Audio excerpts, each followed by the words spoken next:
Salut à toi, peuple du monde! Tu as envie de changer tes mauvaises habitudes, de dormir plus, de manger mieux, de faire plus de sport, d'avoir un corps de rêve, un mental en acier? Eh bien, tu es dans la bonne vidéo.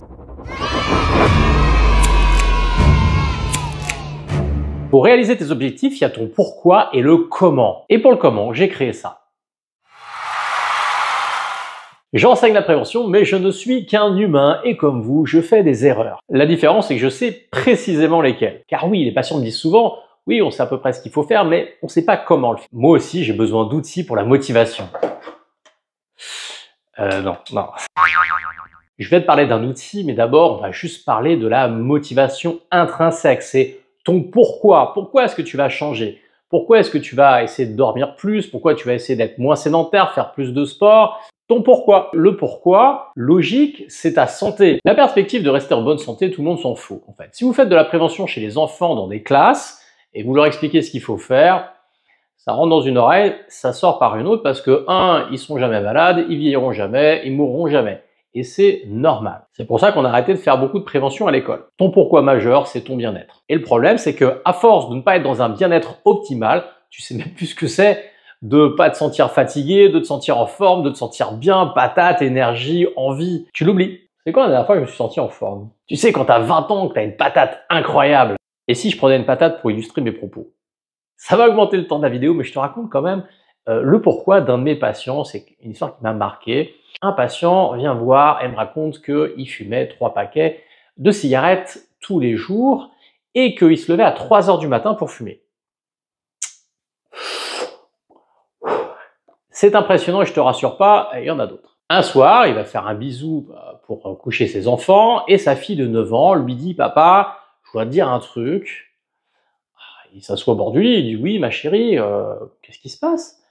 Il dit « Voilà, tu sais, il y a un truc qui m'embête quand même. » « Mais qu'est-ce qui t'embête? Dis-moi. » « Ben, je pense que tu vivras pas assez vieux pour voir mes enfants. » La claque.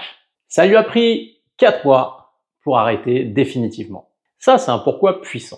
Une fois que vous avez bien votre pourquoi, on va regarder comment. Donc, je t'explique comment on remplit ce bazar. Ce bazar, c'est une synthèse de ce qu'il faut faire pour être en bonne santé. Donc, tu as besoin de quoi? Tu as besoin d'un tableau mensuel, hop, que voilà, que tu pourras télécharger sur mon site. Je t'indiquerai tout ça en fin de vidéo. Puis, tu as besoin de fluo. Bon, tu peux mettre vert, jaune, orange. De toute façon, tu fais tes codes couleurs que tu veux. Tu te l'appropries, tu personnalises. Je l'ai fait un peu par ordre d'importance. La première case, c'est la case du sommeil. Est-ce que tu as fait tes 8 heures par nuit? Je ne t'invite pas à tout chronométrer, à peser tes aliments, à faire quelque chose de rigide, parce que tu le feras pas ou tu seras démotivé très tôt. Tu le fais à la louche, tu regardes à peu près à l'heure que tu te couches, tu regardes à peu près à l'heure que tu te lèves, tu notes ça, il faut entre 8h et 8h30. Si tu les as, tu coches vert. Si tu y es presque, tu peux coter jaune. Et si tu y es en dessous de 7 heures, tu peux commencer à coter rouge. Ensuite, ton physique. Il y a 2 items importants qui sont la sédentarité et l'exercice physique. L'exercice physique, on parle de 30 minutes par jour avec une intensité modérée. Et puis la sédentarité, c'est un peu différent, c'est le nombre d'heures que tu passes assis. La norme, comme je l'ai déjà expliqué dans une vidéo, c'est 4 heures. Ça, c'est juste impossible pour la majorité des gens qui travaillent dans un bureau. Mais si c'est ton cas, tu peux cocher cette case quand même si tu t'es levé et que tu as bougé 5 minutes toutes les heures. Je sais, c'est pas facile et pour t'aider, tu peux prendre un téléphone portable, tu fais biper et toutes les heures, tu bouges tes 3 à 5 minutes et là, tu diminues quand même de façon importante les problématiques liées à la sédentarité. Et quand tu bouges, tu bouges. C'est-à-dire que tu peux faire ça, hop, des choses comme ça. Tu peux faire des choses comme ça assez rapides. Tu peux faire du squat. Hop, là je te fais un squat pourri et je te fais un squat cool. Un squat cool, je te montrerai dans une autre vidéo pourquoi ça c'est un squat cool. Tu peux faire du talon-fesse. Hop, ça c'est cool. Tu peux faire de l'extension. Ça c'est cool aussi. Tu peux bouger un petit peu tes bras. Et puis tu as le droit de respirer aussi, c'est pas mal. Et tu le fais un peu vite pour être un peu essoufflé. Pourquoi? Parce que quand tu es sédentaire, que tu es assis toute la journée, eh bien tu as 1 ml de sang qui sont dans tes jambes. Eh bien ce sang, il n'est pas ailleurs, il n'est pas au niveau du cerveau et manque de bol, le cerveau il consomme quand même 20% de ton énergie. Donc tu réactives, c'est bon pour tes veines, c'est bon pour tes tissus, tu oxygènes ton corps. 3e icône, le soleil. Il faut sortir et prendre de la lumière Oui, tu vas me dire, il pleut, des fois c'est gris, il n'y a pas de lumière, bah, c'est toujours ça, hein, c'est toujours mieux.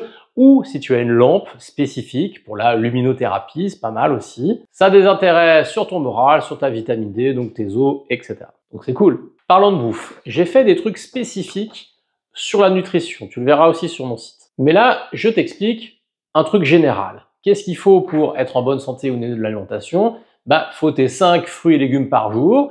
Donc tu coches si tu les as eus. Il faut surveiller la quantité, tu t'es resservi, tu as pris une assiette un peu plus importante. Parce que n'oublie pas que pour manger, eh ben, il faut avoir faim. Certes, c'est une habitude sociale, c'est bon parce que tu as des biorhythmes, et donc c'est important de le faire quand même à certaines heures, et pas n'importe comment. Mais si tu te mets à table et que tu n'as pas faim, eh ben, c'est que tu fais des erreurs. C'est que la quantité du repas d'avant, elle est certainement trop importante. La quantité ou ce que tu as mangé de spécifique. Donc tu n'as pas trop chargé l'assiette, nickel, tu coches. Tu te pèses tous les matins, certaines balances t'indiquent ton IMC, eh bien, si tu es inférieur à 30, tu es en bonne santé, eh bien tu coches aussi. Si tu connais pas ton IMC, je te mets des liens avec des tableaux, c'est moins précis qu'un appareil qui mesure ça, mais c'est déjà pas mal. Le bien-être mental en jaune. Dans la version de base, j'ai mis 4 items.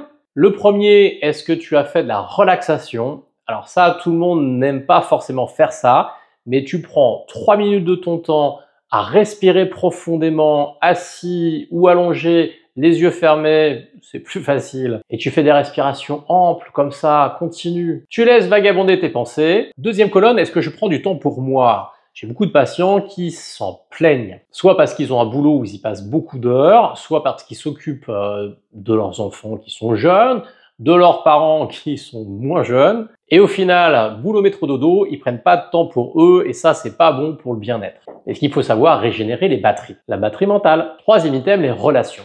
Grossièrement, avant les années 90, les psychologues s'occupaient des pathologies, des névroses et de toutes ces choses-là, mais ne s'occupaient pas de ce qui faisait du bien aux gens. Et dans cette psychologie positive, on a quelques items qui sont extrêmement importants. De toute façon, la recherche va dans ce sens. Et ce qui nous fait du bien, eh bien, c'est les autres. Et surtout, c'est les relations sociales de qualité. Donc, dans cette troisième colonne, c'est pas forcé de le faire tous les jours parce que c'est pas facile, mais est-ce que tu as eu une relation avec quelqu'un, de proche ou pas, mais de qualité? Est-ce que tu as été à son écoute? Est-ce que toi-même tu as été écouté? Est-ce que tu as senti un lien fort? Ça fait beaucoup de bien. Quatrième colonne, est-ce que tu as rigolé? Parce que c'est quand même important de se marrer un peu. Si tu t'es pas détendu et que tu t'es pas marré un peu dans la journée, c'est une journée de perdu, comme disait, je sais même pas qui c'est qui disait ça, mais je te le dis maintenant. Et la dernière colonne, c'est les excitants. C'est tous les trucs burk. Ou les trucs qui vont pas te faire du bien parce qu'ils vont péter ton sommeil. Donc qu'est-ce qu'on a comme excitant? Bah, on a l'alcool, on a la drogue. Ça c'est pour le petit tableau adolescent. Et adulte aussi. On a le café, la clope en quantité importante ou après 15 heures. On a les écrans, les réseaux sociaux. Alors tu as peut-être un objectif spécifique par rapport à ça. Peut-être que c'est le temps d'écran qui t'importe. À ce moment-là, aujourd'hui, dans les smartphones, dans les ordinateurs, tu peux avoir la quantité de temps que tu as passé dans la journée. Ben, je t'invite à regarder à peu près ce qui est raisonnable. Donc tu coches tout ça sur ce tableau mensuel et tu vois où t'en es. Ça te permet de pas oublier ce qu'il faut faire. Tu mets ça par exemple collé sur ton frigo. Alors peut-être pas hyper visible, hein, ça peut être stressant, mais hop, sur le bord comme ça, si tu as un frigo qui s'y prête. Et puis ce qui marche bien aussi, c'est te récompenser pour les efforts que tu fais. Parce que faut pas se leurrer, faire ça, ça coûte beaucoup d'efforts parce que ce sont des habitudes qui sont pas intégrées. Et on sait qu'en neurosciences, l'intégration coûte moins d'énergie que la non-intégration. Et là, si tu mets tout en même temps en œuvre, ça peut être compliqué. Sois souple avec toi-même, c'est-à-dire que si ton problème, comme moi, c'est la bouffe, bon bah voilà, tu vas être content si tu fais les choses bien. De toute façon, tu les fais déjà les choses bien, donc ça sera facile. Tu te focalises sur un truc et tu peux pas te focaliser sur tout en même temps, c'est trop difficile. Donc sois cool avec toi sur tes objectifs par rapport à ça. Tu peux te fixer allez, une semaine, je fais des efforts là-dessus. La deuxième semaine, je fais des efforts sur autre chose, etc., etc. Tu pourras pas tout faire si tu pars de loin. Et ce qui est sympa, c'est de te récompenser.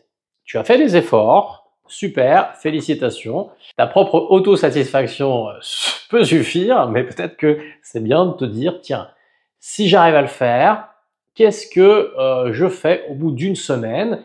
Qu'est-ce que je fais au bout de 2 semaines? Qu'est-ce que je fais au bout de 3 semaines? Au bout de 4 semaines si je remplis de mieux en mieux mes objectifs. Il faut savoir qu'une bonne habitude, c'est 3 semaines. C'est-à-dire que si vraiment tu arrives à remplir ce tableau, tout est vert pendant 3 semaines,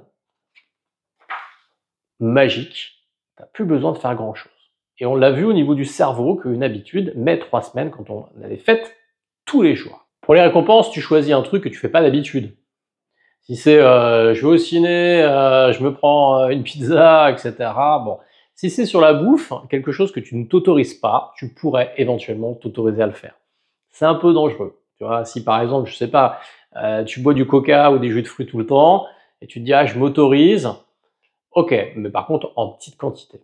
Tout ce qui génère de la frustration ne durera pas dans le temps et tu le sais bien. Voilà pour la version de base. J'ai décliné avec les enfants, les ados, les seniors, les adultes classiques. J'ai mis aussi bien-être alimentaire, physique, mental, quelques spécificités. Et donc, tu pourras télécharger tout ça sur mon site mameilleurevie.com. Par contre, même si c'est gratuit, que tu pourras tout modifier toi-même, eh bien, il va falloir que tu t'abonnes à la newsletter. Parce que ça va me permettre de rester en lien avec toi et de te proposer plein de choses spécifiquement. J'édite des grosses vidéos de formation et je t'en parle régulièrement dans les newsletters, comme ça tu es au courant. Parce qu'une chaîne YouTube, ça reste du vent, malgré les 3,5 millions de personnes qui ont vu mes vidéos, eh bien, des fois je mets une vidéo, j'ai quelques dizaines de vues seulement, je n'ai pas créé de communauté et c'est une façon de créer du communauté. Parce que quitte à faire quelque chose, à prendre du temps et que ça me coûte de l'argent, autant que ça serve au plus grand nombre. Maintenant tu peux créer toi-même ton tableau, tu mets ce que tu veux, c'est hyper facile. Mais sur mon site, je te mets des modes d'emploi spécifiques sur le sommeil, l'alimentation, certaines addictions. Ah, il y a une plus-value. Voilà, c'est fini pour aujourd'hui. J'espère que ça t'intéresse. J'espère que tu vas me raconter si tu arrives à le faire, qu'est-ce que ça donne dans le temps, est-ce que ça te permet de mieux tenir, quelle gratification tu t'es octroyé chaque semaine, ça m'intéresse. Allez, je te dis à bientôt, salut!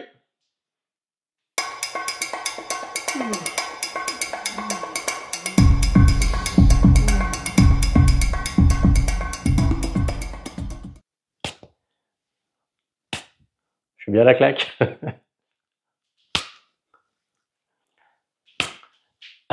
Acteur studio. Please hang up and try again.